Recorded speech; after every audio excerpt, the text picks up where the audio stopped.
this, and if Zoom cooperates, this will be up on our YouTube channel.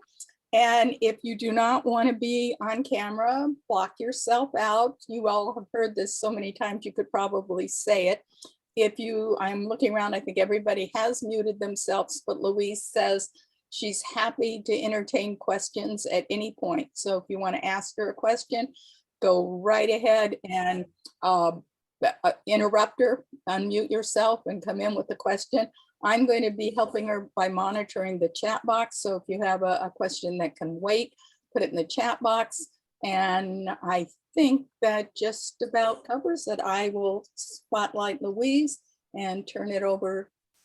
I'm going to spotlight Louise. Thank you, Zoom, and turn it over to her. Thank you, Louise. That's a bit scary being spotlighted.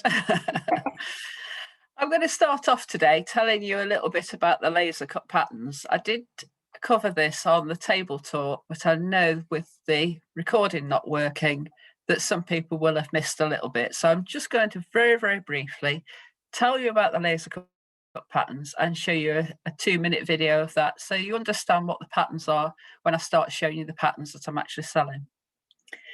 I came up with the idea of laser cutting patterns to pre-prick the holes back in 2006 while I was doing a BA at university as a very mature student.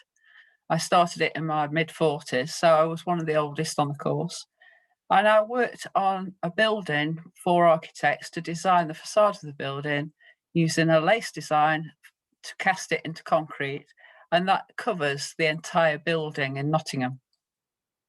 While I was sat there watching the laser cutter, which you'll see is quite meditative when you're watching it, I came up with the idea of using the technology to produce ready pricked patterns. And I said to my program leader at the time, I think this will work for lace patterns, showed him what I meant. And the response was, yeah, probably. But then nothing else happened. I finished at university after doing 6 years, 3 on a BA and then on a master's. And I started up in business.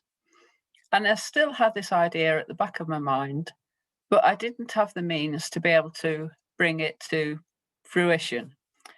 And in 2017, there was a business project set up locally involving quite a few organisations with funding from the European Union to promote and encourage, support small and medium-sized enterprises to innovate to bring new products to market. I applied to go on the course and I went on it, and you got technical support from the university. You went in, had helped develop the idea, and it worked.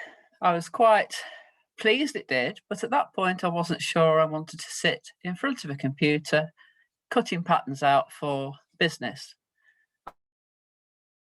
I spent about 3 months thinking about it, but was so encouraged by my students who had tested the patterns to see if they worked. I then set about trying to fund the project. I got a small grant from another organisation locally, and I crowdfunded for about half of the cost of the project.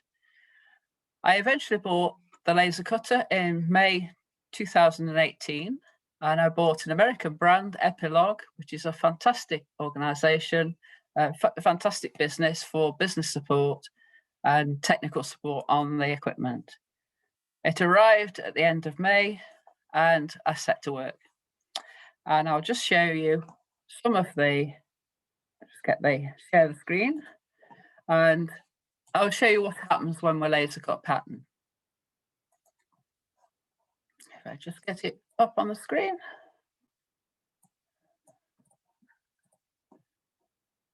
Get rid of the ones I don't want.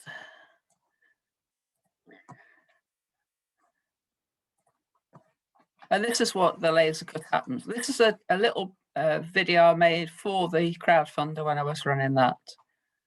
So it shows you a couple of different things that I put in the video. So it's slightly different to the video I showed on the tabletop.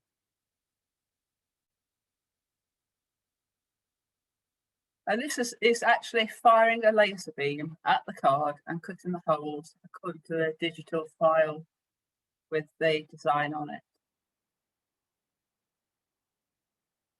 You sit there watching it. You have to watch it at all times because it is firing a high-powered laser at an inflammable material, and it has the potential for setting it on fire along with the machine, the building, and anything else in its way. So it's not without risks. But it is very accurate, and it is something that I've continued to be surprised at with the accuracy of the pinhole.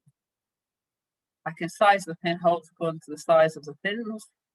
Want a really fine one if you're working on fine lace, we can accommodate that. It saves time. This piece that it's cutting has thousands of holes. I think it was somewhere in the region of 8,000 holes in it. And it probably took about half an hour to cut it. It's certainly a lot quicker than doing it by hand.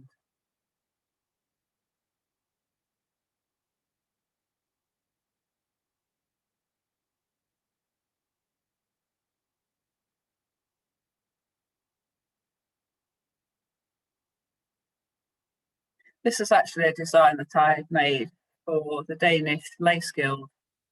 We presented to the Danish royal family for their gold wedding anniversary a few years ago. And I just recut the pattern just to see how accurate it was compared with my hand brick one.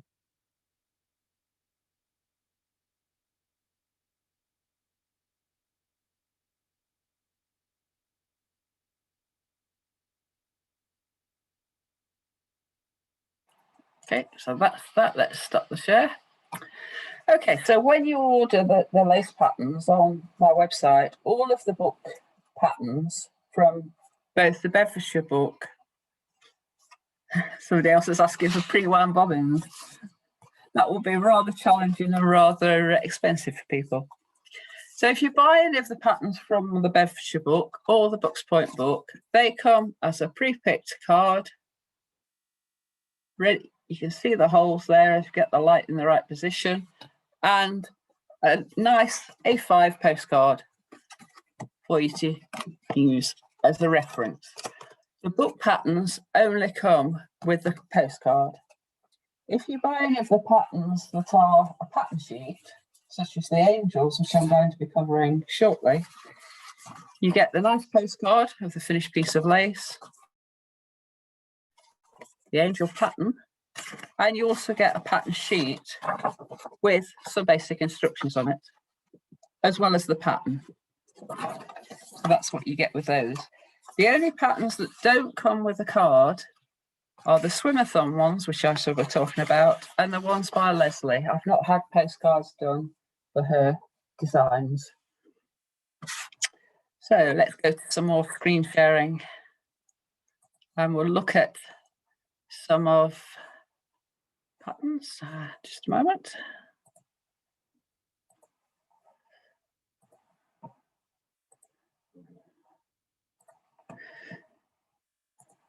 So this is a selection of patterns. That's pattern one at the top, and I've got a couple of other patterns from the Bedfordshire book, and they're all pre-pricked. I'll just move out of the way.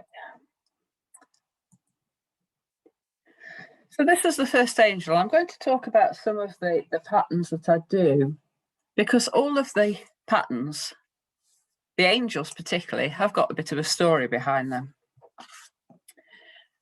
This is the first angel that I designed, and it's a Bedfordshire angel. And I'll show you the angel when I come out of the screen sharing the actual lace.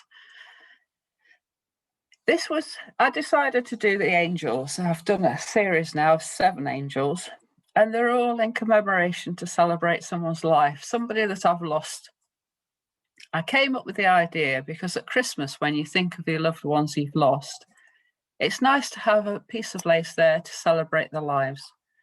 And Sue was a very dear friend of mine that I lost a few years ago. And she was also a lace maker, but she was quite unique in that she taught herself to make lace from a book. And at that point, I'd never come across this before. So I designed a little lace angel. It's not too difficult, an angel. It does have some techniques in that are quite useful in Bedfordshire. And it's also available as just the pattern sheet that I just showed you, or as a ready-to-work pattern. The techniques in it, you've got a gold worker put in for the trails, and it's also got quite a nice, neat way of finishing. Now that's the pattern sheet you can buy, and this is the body when it's laid flat. Now all of my angels, I finish at this point at the neckline, because then when you come to sew it up, you can use one of the ends to sew down the back seam to join the skirt. And you've also, by working it from this point around the circle and then work that last trail back to the neckline, you finish with only 8 pairs of bobbins to actually tie off and fasten off. You've thrown all the other pairs out and cut them off. So it's a really nice, neat way of finishing. And all of the angels finish at that point. Okay, we'll just go out of that one for a moment. That's the next angel. I just want to show you the actual angel lace in case there's any questions about the lace. Let me swap cameras. So this is the actual angel here. And you can see, I can turn it around so you can actually see the lace. Now, some people are put off by doing leaves in Bedfordshire. If you manage to do this one and do all those leaves, you will have no fear of leaves ever again. The little heads that I've got, these are all glass lampwork beads that I have made. They aren't actually on my website, but I can supply those as well if anyone needs them. I'm just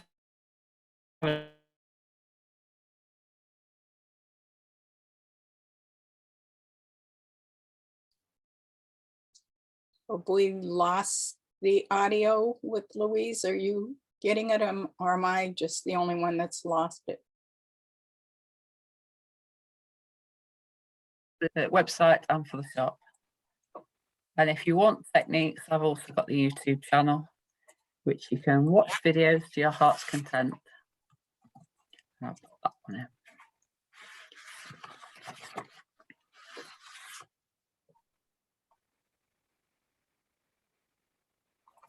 Okay, is there anyone shout up, ask me any questions yet? We did have a question earlier on the chat, Louise, regarding the, I've got to scroll back here, the laser, and Yes. it's, I've lost it, I'm sorry. Person wants to know, what card material do you find that works best? It's a lace pricking card. It's a glazed card that I buy from my local lace suppliers here in the UK. It's just a very, very smooth, flat cardboard that's glazed, and it is sold as a pricking card. I don't know what else it would be if you were looking for it in any other market. I presume the lace suppliers over in the States have it. Maria, do you have pricking card? Oh, I think Maria's moved away. Oh, there she is. Moved away. Maria, do you stock pricking card? You know, I have some. It's hard to get good pricking card, and I ordered some from. You should let me know the supplier, and I can order a batch that you think is a good quality. I know Joe. Someone I recommended. It was. Oh, anyway, somebody had recommended some card a long time ago. It's Sandy Woods, and that one I bought, and I had some, but I haven't really. Teachers here don't really use it that much, even though we know it's really good stuff. So if you want to give us a recommendation or me a recommendation, I can buy a batch, and then that way it's the shipping. Yeah. I mean, all our UK suppliers, they all carry the pricking card, so I just assume that you would have it over in the US as well. I don't know where their stockist is. Yeah, it's finding that right item. I think one of these days when you come back to the US and you're in an area where there's a lot of paper goods areas, you can say this would be a good one, because there are good sources of paper. All right, I'll let you back. Okay, right. Okay, let's go back to, sorry? I'm sorry, just another question is, how is the path of the laser programmed? So how's the path of the laser determined? Yeah, I design all the lace on a Lace 8 program. It's a digital program for designing lace in. and then it saves it as a PDF, and the PDF is sent to the laser cutter. The laser cutter knows to cut the holes where the dots are on the program. It's very much, you know, it's the technology similar to sending a document to a printer, but it's sending it to a cutter instead of a printer, or that is called a laser printer, just to confuse things. Terrific. And then before you go back to your angels, Monica's asking, are all your patterns strictly beds? And I know No, not at all. I've got some angels that are books, and I've also got a Russian angel as well. I haven't got any torsion though. I don't tend to design torsion. Thank you. I think that's so far all we have in the chat. Let you All get right, lovely. Okay, let's go back to the screen share. Now, the next one is one of my favorites. I lost my mother 10, 11 years ago now, and I wanted to commemorate her life as well. I saw a poem on Facebook called My Two Mothers, and I'm not going to read the poem. I'll put the name of it up and the author of it as well. But it talks about two characters, two people occupying one body before and after dementia. My mum suffered from dementia, so I decided to design two angels, a before and after dementia, in the vein of My Two Mothers. And one of the things that my mum always had to have at Christmas was a poinsettia plant. It was something for her that was a symbol of Christmas. And so I designed two angels with this little poinsettia flower plant at the centre of the design. And my mum was called Evelyn, so I've got Eve and Lynn, the before and after dementia. And this one, you've got just a little flower. It's a Bedfordshire design in the centre of the flower. She always managed to kill the plants in January, but she always had to have a new one every Christmas. It was just an obsession. Again, available as a pattern sheet. And then this is Lynn, which is the after dementia. Now this one I've actually put little tiny delica beads in the wings instead of tallies. So you have the option. And it's also got beads instead of picots around the bottom of the skirt, just to give it a bit of bling, bit of Christmas festivities. And that's the wings if you wanted to work them as tallies. I know some of my class have been talking about tallies and how they weren't brilliant at tallies. This shows you some of my tallies also are not very good. They could be better, but you could put those little delica beads in. They work really, really well. And that's the pattern sheet for Lynn. Now we've got a Russian angel. Now this one only takes 8 pairs of bobbins. It's quite a nice quickie one to do. And it's just a tape lace. It's with a Russian twisted gimp through it. And this was after a very dear friend, Pat, whose favourite colour was pink. So I had to work this one in pink, but I've also done it in white as well. And I'll show you those two in a moment. And that's the pattern sheet. All of the angels are available as ready to work or as pattern sheets. Oh, well, let's just go out of that and see the actual angels again of those. Okay, so this one was Eve. And again, it's quite a nice shaped wing on this one. I quite like the wing shape, just to be a little bit different. A little bit more advanced than Sue. We can't have everything on working an easy pattern. And then we have Pat. Oops, I've just knocked the first one off. And Pat, I worked as pink and as white. And if you can do cloth stitch and you can cope with twisting your gimps, then you can do this one. There are lots of little sewings to do in there as well, but it's really not a difficult one to do. I've had some quite beginner lace makers actually successfully complete these. And Louise, we have two two questions for you. Yes. Do you have a YouTube video on how to add the beads in? And then Monica's asking, how do you get your angel wings to stay up? Is there any wire incorporated, or do you start? Some of them I've incorporated wire. I'm not sure which, I think I did with Lynn. But after I've worked them, I actually stiffen them. I have a product called Stiffy, much to the amusement of my class. And it's a PVA-based glue, and I stiffen the angels. My angels travel around to fairs and events with me, and they do a lot of mileage, so they have to be quite stiff. And you can see if I press that, they are really quite rigid. The ones that are quite dense cloth stitch like this are obviously going to be much more stiff than if they were a finer lace. I'm not sure whether I've put beads on as a video yet, but I can certainly do that. That's not a problem. And then Lynn is quite a delicate one that I was showing you. I can zoom in on the wings a little bit. So you can see these are the beads, the little delicate beads instead of tallies. And they work really, really well in there. I know a lot of people hate tallies. They work really well. Okay, let's go back out of that one. And go back to screen share. I can certainly do a video on beads, it's not a problem. Now this angel is Margaret.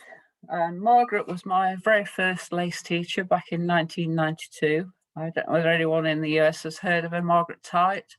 She did produce a lot of work from patterns from the V&A with Anne Day for 2 publications for the Lace Guild in the UK. And she was very fond of John Sargent as a 19th century designer.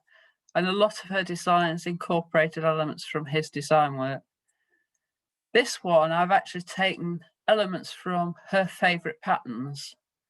Anita Wilkinson, who was another teacher I went to, produced a pattern book a few years ago and of Margaret's favourite patterns, which she discussed with her before she died, and produced a pattern book. So I went through the pattern book and produced this angel. And this is one of my favourites because Margaret was a lovely teacher, a very kind, gentle teacher. And this one, I think, reflects her quite well. It's got a few more advanced techniques in, perhaps for some of you. It's got the raised and rolled tallies on the central flower, but they again are fun to do, or you could put little tiny delicate beads in if you wanted. That shows you the close-up of the raised and rolled tallies. And it's also got the overlaid leaves in the hemline as well to add a little bit more interest. And then this one is Anita. Now, Anita, again, was a lovely teacher. I went to her for many years and she died quite young of Parkinson's. But again, she was a lovely teacher. I designed this one to follow on from my Books Point workbook. And it is almost geometric, but the flower on the top area does need extra pairs putting in. The other bands are quite regular and almost geometric. So it's just a little bit further on from the lessons in my workbook. A little bit of a dark photograph on that one. And then the last of the angels is Barbara. And I'm sure a lot of US lace makers have used Barbara Underwood's 3 books. And Barbara was very much Thomas Lester. Thomas Lester, 19th century designer who transformed Bedfordshire using Art Nouveau styles. And I've taken elements from his designs to produce this extremely fine piece of lace. It's much finer than any other designs that I've ever published. And it's also got a 3D petal on the front of the flower, which we work separately and then stab stitch into place, which was an element in some of his very advanced pieces. This shows the pattern flat, the skirt flat. It's also got figure of 8 gimps for the veins. So you cross the gimps every time you've put the pin in, which again gives a bit more interest. It's got raised and rolled tallies over the 4 plaque crossings, just to give a bit more interest, and it's worked in extremely fine thread. If anyone needs to know the threads, I've got the patterns at the side of me and I can look the threads up for any of the designs. And these are the wings. I absolutely loved working this pattern, but I did enjoy working, being taught by Barbara, because she was a fantastic teacher as well. So I feel it's quite a good celebration of her work. And that's the pattern sheet. That was one I did last year during lockdown. So another of my lockdown pieces. Okay, stop staring at that now. I'll just show you the last angels so you can see the actual lace again. Okay, so we have Margaret first of all. On each of the heads, I've also tried to pick a face that would look a little bit like the character that they're representing.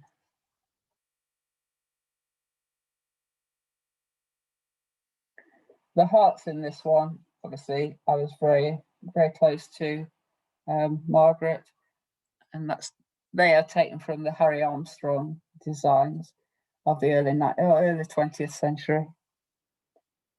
Anita is a little bit different. The wings are worked flat, and then they are actually gathered with the ribbon just to make them a little bit frilly. She always wore very delicate clothing that was very petite. So I was trying to get that petite character across in the design. And then Barbara keeps wanting to turn her head. She doesn't like a photograph being taken.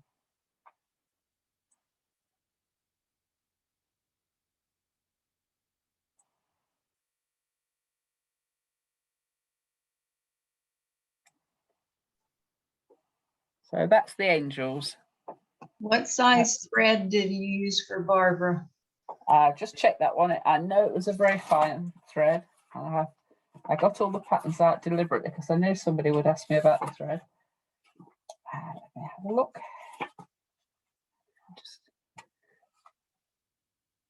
Just go back to the camera.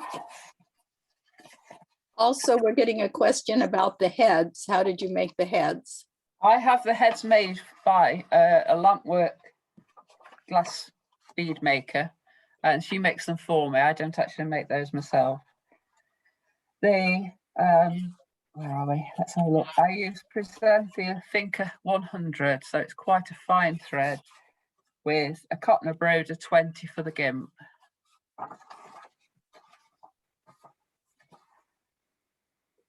Now I have a lady that makes the heads for me. Every single one's individually made, handmade, and individual characters. I've got some with pink hair and blue hair and all sorts of colour hair. And quite interesting, quite fun. They are included in the kits? I haven't included them in the kits. I can supply them, but everyone's different coloured hair and style, whether you've got open eyes or closed eyes. So they have to be selected a little bit individually. Okay. But I can certainly supply those as well. And I'll just put the link in for the page for those.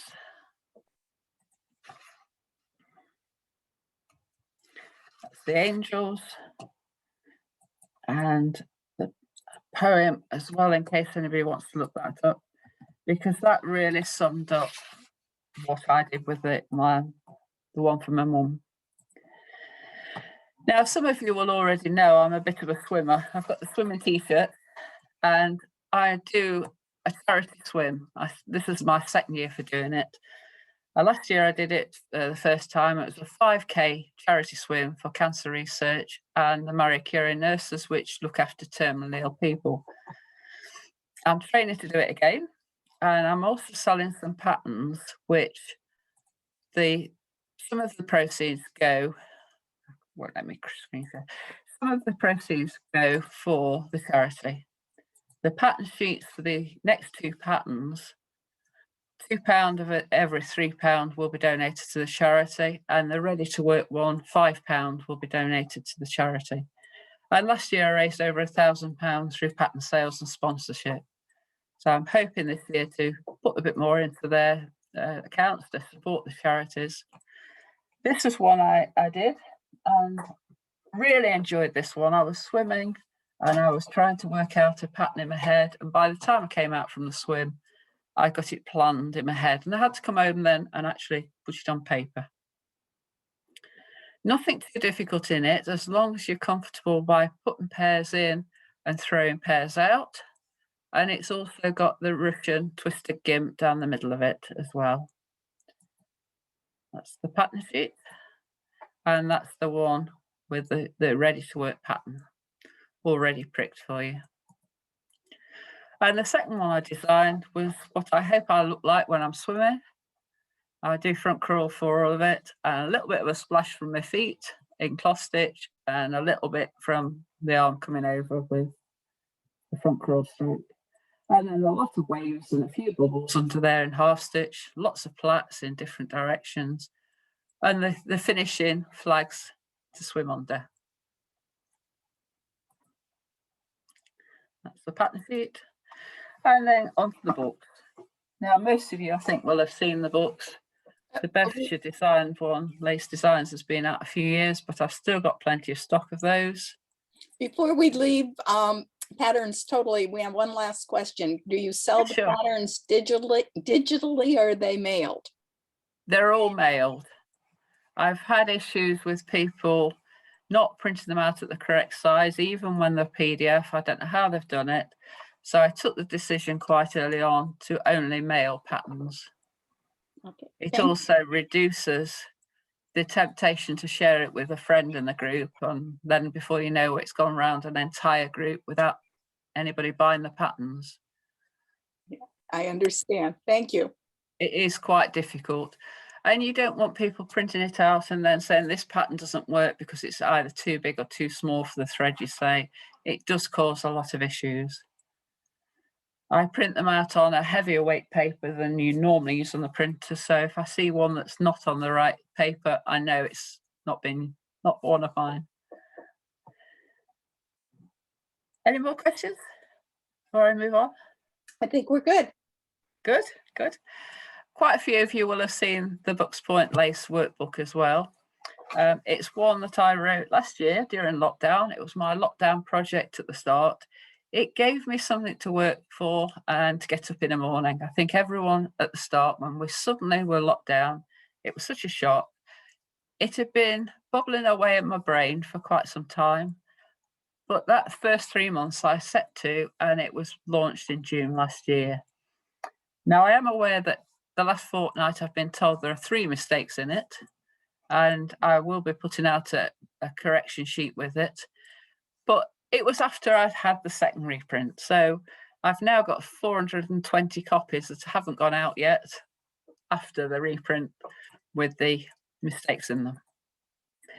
Then we have I.O.L Abbey. Now, this has been a little publication with, I don't know how many pages I've got in it now.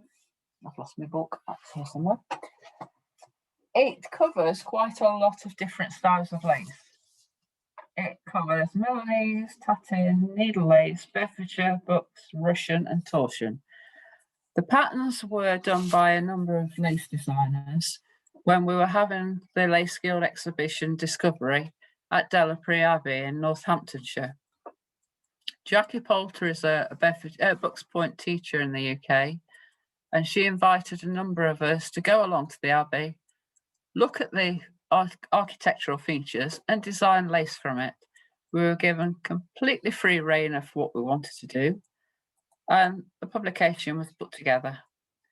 It was put together quite quickly, so I won't say it is the best book in the market, but it's a very interesting one because it gives you photographs of where the designs were taken from.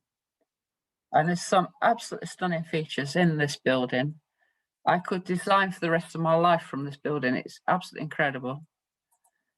And the book features the architectural features that were used for lace design. So it might spark off a few ideas of looking at patterns and techniques and things within your own area. and how you might incorporate them into lace design. This is one of mine, and this ceiling I actually produced 3 different patterns from, because it's an absolutely stunning piece of stenciled paintwork on the ceiling of the billiard room. The patterns that I've designed, they are available as ready to work, but the rest of the book isn't. And then the recent collaboration, I've just started collaborating with another UK designer, Leslie Williams, who's producing some quite artistic, decorative lace patterns. She's produced so far 2 cats. She's working on some dogs. The fox is one of the new ones. And there's a heart as well. That's the close-up of it. Not too difficult a piece of lace if you're not a very advanced lace maker. And again, ready to work all the pattern sheet. This heart is quite a pretty one. And again, ready to work. Now, anybody placing an order during the UnCon convention, I'm going to give you till about the 8th of August, in actual fact, to place orders. You will get one of these key rings or key fobs, scissor keepers, which you can put on your scissors, and you've always got the 6 and 8 pair crossing, which you find in a lot of Bedfordshire patterns. This came about because so many of my students came to work a 6 pair crossing. Can you tell me what it is? I haven't got my book with me. So now they have the key fobs on the scissors, which you usually take with you when you work in Bedfordshire, because you're always cutting pairs off, and they've always got it with them, and they don't keep asking me for the directions again. And then the last few patterns I've got, I hate to talk about Christmas, but I'm going to mention it because some of the pieces of lace do take a few months to make. This is one of my 3-dimensional pieces, a Christmas tree, which you work 2 pieces of, and then you fold them at right angles to make the 3D ornament. Again, I've finished it at the point, so this is all the number of ends you've got. The rest are thrown out and cut off without any finishing necessary. And you just have about 8 pairs, 6 or 8 pairs to finish off. And that's it, looking quite nice for your table centre. And then Christmas motifs, if anyone likes to do a few different motifs for the Christmas tree. Again, I've put beads in some of them, glittery threads and sequins. And you can use those and mess them up and mash them up as much as you like. Again, the poinsettia was from my mum, and that was one that came out of her angel. And then we've got the little baubles, I call these. These are quite small. I'll put them under the document reader in a minute. But again, these were designed for a workshop I was asked to do, a 2-hour workshop. So they're quite small, but this simple one with the beads in, if you're a proficient lace maker, you can make that in 2 hours, just. But I finished them with cloth stitching the 2 trails together and then plaiting all the ends. So there's no finishing of tying off ends whatsoever. They're all tied into a knot at the top. They're really nice and quick and easy way to finish them off. Louise, are those started as single threads and then ended as single threads? Is that how you start these? Are you braiding down and then doing it and then braiding back at the end? No, the trail cloth stitch, the 3 pairs plus the worker from the left cloth stitch through the 3 and the worker from the right, and then the 2 make 2 plaits. Well, could you start it as a braid too with single threads? I mean, you know how the old lace makers did not want to wind in pairs. They just started with single threads. What is your thought on that? Is there a way to start that as single threads? Maybe something to think about for the future. Yes, yeah. Most of my patterns start with pairs. Generally, it's Honiton that you find that technique in, but Bedfordshire that they're generally wound in pairs. They start with 2 pairs over a pin, which become the workers, and then the pairs laid across the pillar to start the trail. I think I guess what I was trying to ask is do you think these could start as single threads and be just as efficient, you know, using a different, because of the fact that you're doing the braid and the braids for the endings? I mean, I've no idea. I can't answer that one without thinking about it much. yeah, well, it's something to think about for the future. Yeah. Because I'm just thinking it would be nice to not have to backwind if it's a technique that's available. Yes, possibly. I mean, usually when you're doing small things, I always say wind a lot on one bobbin and a very small amount on the second one, so that you're only rewinding one of the bobbins at the end of it onto the second one to restart again. Just show the close-up of those if you want to see those. They're not quite in the picture. There we go. And they are quite small, as you can see with my hand there. Don't know where my ruler's gone. If you want to know the size of them. I had one lace maker who had only about 2 inches in diameter. I had one lace maker who had only done a one-day taster workshop with me, who managed to do one of those almost in the 2 hours. She was quite a good lace maker when she picked it up. And she will be moving on quite well. And that is the end of all the photographs I've actually got prepared for you. Just let me go off there. And we did have 2 questions from the chat room. Okay. In Leslie's patterns, she has her signature feather, and Vicky's asking, is that a pattern that's available? Not at the moment. There are going to be a lot more patterns available from Leslie. It's a collaboration. Leslie does the designing and the working. Then she sends them to me to true them up on the lace design program. I send them back and she reworks them, and I then do the pattern layout and actually market them. Because she's not interested in doing the pattern design as a business, so I'm doing all the business side of it for her, the marketing of them and selling them. So it's working out quite nicely. She is producing a tremendous amount of patterns. I think there's something like 35 patterns she's got ready for me to true up. And I'm not going to be getting through those in any time in the very near future. So it's going to, the next 2 are going to be dogs. She's got a lovely Labrador coming up and a spotted dog, and they are delightful. Wow. Yes, so the cat patterns are laser cut, or they can be a pattern sheet, depending on which you want. All of the ones, as I launch Leslie's, will be available both ways because I've got the digital files and she's given me the authority to do those. And again, we're both benefiting from them. The wooden bases, I do have some, but there are certain restrictions on importing wooden items. You may find a local wood turner is able to make them for you if you have any craftspeople in your area. Failing that, I do have some acrylic ones, which are cut in acrylic sheet, and you can use those. Again, I haven't got those on my website at the moment, but if you're interested in those, I can send you photographs and sort the transaction out with you. Yes, all of the patterns in the books are laser cut. They are available as laser cut patterns. The books point 1, they come in packs of 4 because as a beginner, if you're starting right at the beginning, if you only had one pattern, you wouldn't get on very far. So I'm selling those as packs of 4 patterns at a time because it's designed to work through the book as a syllabus almost. And Sue is asking if you can share some of your prickings from your Bucks Point workbook. Yeah, I can flip through those just a moment.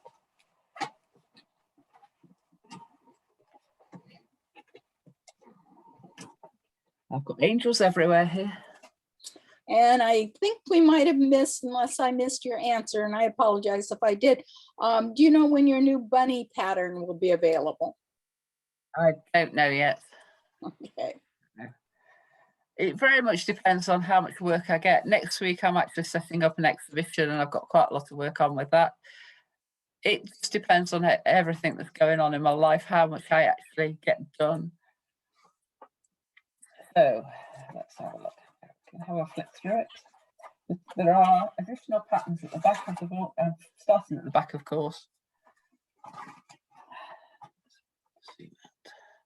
There we go. So some of the patterns at the back are additional patterns, which once you've worked through, it gives you something challenging to work on. Then we have a more advanced motif. And of course, we're going from the most difficult ones through to the easier ones. And there are diagrams where you need them. It shows you the source of where some of them are from. Now, Thomas Lester is known mostly for doing Bedfordshire, but this unit pricking, which is something that was found in a museum, is marked up Leicester. So I was really intrigued by that. It's not known as being a Bucks Point designer particularly. And here, this is the same source that I used for 3 of the designs.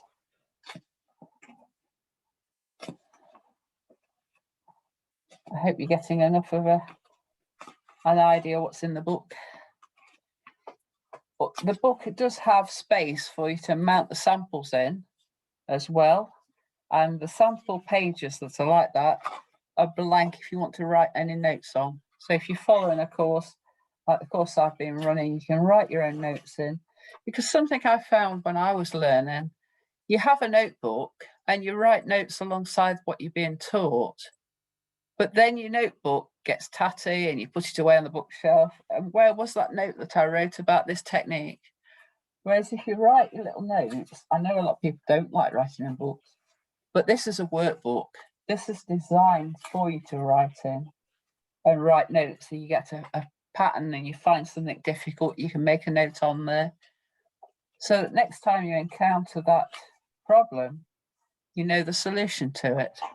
And you know where the answer will be. That's the whole point of the workbook. And we're now getting into the easier patterns. This is pattern 8. And it tells you all about, there's techniques in here, not just single patterns. So this is different ways of working internal corners on the foot side. And there are lots and lots of different ways to do it. This is one of my favourite patterns. It's one I designed for, I used it on the christening gown that I made, but I designed it when I was doing City and Guilds, I think it was.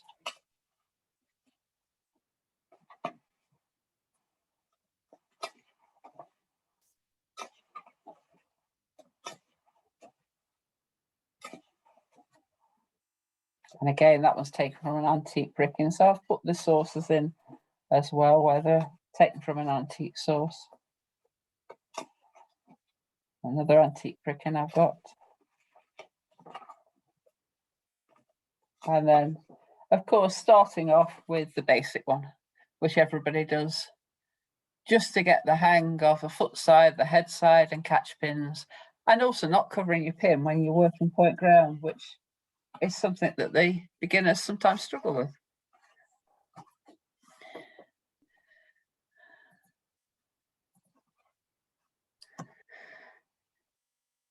Right, let's have a look. Any more? The books don't actually come with the laser cut patterns. The Bedfordshire book in particular, you wouldn't necessarily want every laser cut pattern in there. One of the patterns is 12 inches across with 6,500 holes in, and not many lace makers are actually going to want that pattern. I think I've sold 3 or 4 of those since I've actually been doing the laser cut patterns, because of the time involved to work a 12-inch mat in Bedfordshire. So you buy the patterns for those that you actually want, not all of them. And the book is available. And sometimes people just prefer to work make their own patterns. You don't have to have the ready to work patterns. Yes, they are wonderful. Since I started working them, I never cease to be amazed how much better it makes Bucks Point. because the ground is so accurate. I just love it.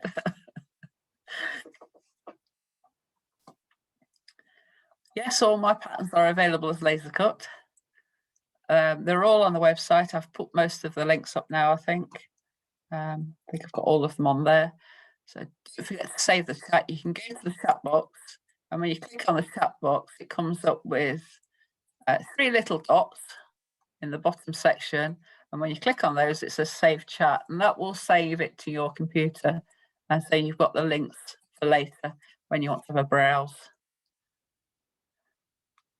Any more questions? That was delightful, Louise. You've done a super job. So Thank you. inspirational. It's like, I can't wait to get to my lace pillow. Well, I'm just working a little edge in at the moment that's going to go in the exhibition on a pillow with all bobbins attached, so that people that are visiting the exhibition can actually see how it's made or have a bit of an idea how it's made. Because the general public generally don't understand it at all. Beautiful. And we so enjoyed having you as part of our UnCon virtual vending hall, both as your recording and live here in our trunk show. So thank you very much. Cindy. And thank you for redemonstrating the machine. That was really nice to have that. I know a lot of the people, you know, that won't get to hear the recording that showed all the wonderful history that you had, but at least they get to see the machine in progress again. Thank you very much. Yes. Thank you very much. And make sure those of you that are leaving that you tune back in for our last trunk show at 11:30, which is Holly Van Skyver. So we'll see you then. Thank you very much. Bye, everybody. Bye-bye. Bye.